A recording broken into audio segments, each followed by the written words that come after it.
مگر اس میں اتنا اضافہ ہے کہ آپ صلی اللہ علیہ وسلم ارشاد فرمانے پر کسی نے سوال کیا کہ یا رسول اللہ صلی اللہ علیہ وسلم، کسی کی ایک بیٹی ہو تو وہ اس طرح کے ثواب کی نعمت سے محروم رہے گا؟ تو آپ صلی اللہ علیہ وسلم نے ارشاد فرمایا کہ جو ایک بیٹی کی اسی طرح پرورش کرے گا تو اس کے لیے بھی جنت ہے۔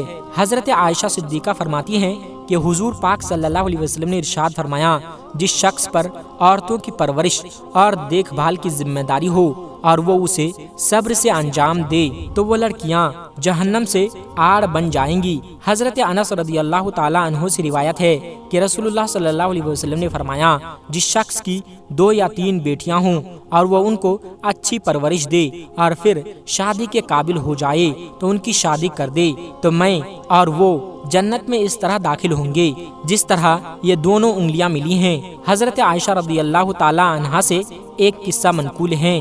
وہ فرماتی ہیں کہ ایک خاتون میرے پاس آئی جس کے ساتھ اس کی 2 لڑکیاں تھیں۔ اس خاتون نے مجھ سے سوال کیا۔ اس وقت میرے پاس سوائے ایک کھجور کے کچھ بھی نہیں تھا۔ وہ کھجور میں نے اس عورت کو دے دی۔ اس اللہ کی بندی نے اس کھجور کے 2 ٹکڑے کیے اور ایک ٹکڑا بیٹیوں کے ہاتھ پر رکھ دیا اور خود کچھ بھی نہیں کھایا، حالانکہ خود بھی اسے کھانے کی ضرورت تھی۔ اس کے بعد وہ عورت بچیوں کو لے کر چلی گئی۔ تھوڑی دیر بعد رسول اللہ صلی اللہ علیہ وسلم تشریف لائے تو میں نے اس خاتون کے آنے اور کھجور کے ٹکڑے کر کے بچوں کو دینے کا واقعہ سنایا تو آپ صلی اللہ علیہ وسلم نے ارشاد فرمایا، جس کو 2 بچوں کی پرورش کرنے کا موقع ملے اور وہ ان کے ساتھ شفقت کا معاملہ کرے تو وہ بچیاں جہنم سے آڑ بن جائیں گی۔ اس کے لیے خدا آپ کا عمل کیسا تھا؟ جب آپ کی پیاری بیٹی بی بی فاطمہ الزہرا رضی اللہ تعالی عنہا آتی تھی تو آپ صلی اللہ علیہ وسلم ان کے استقبال کے لیے کھڑے ہو جاتے تھے، اور آپ صلی اللہ علیہ وسلم نے یہ بھی فرمایا کہ فاطمہ میرے جگر کا ٹکڑا ہے۔ ایک روایات میں یہ بھی ہے کہ عورت ماں ہے تو اس کے قدموں کے نیچے جنت ہے، بیوی ہے تو شوہر کے لیے ایمان ہے، اور اگر بیٹی ہے تو باپ کے لیے رحمت ہے۔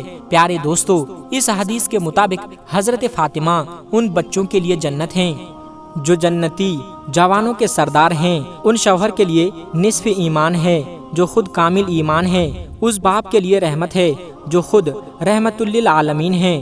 یہ مقام بیوی فاطمہ الزہرا رضی اللہ تعالی عنہا کے ہاتھ میں نہ کسی اور کو نہیں، صرف اور صرف بیوی فاطمہ الزہرا کو ہی حاصل ہے۔ پیارے دوستو، اگر گھر کو پرسکون بنانا چاہتے ہو تو 5 کام کرو۔ حضرت علی کی خدمت میں ایک شخص آیا اور کہنے لگا، یا علی، آنے والے وقت میں گھر کی بے سکونی، بربادی اور انسان کی سب سے بڑی مصیبت کا کیا سبب ہوگا؟ تو حضرت علی رضی اللہ تعالی عنہ نے فرمایا، اے شخص، آنے والے وقت میں انسان کی بے سکونی، بربادی اور انسان کی سب سے بڑی مصیبت کا سبب عورت کی بغاوت ہوگی۔ تو اس شخص نے کہا، یا علی، عورت کی بغاوت کیوں ہوگی؟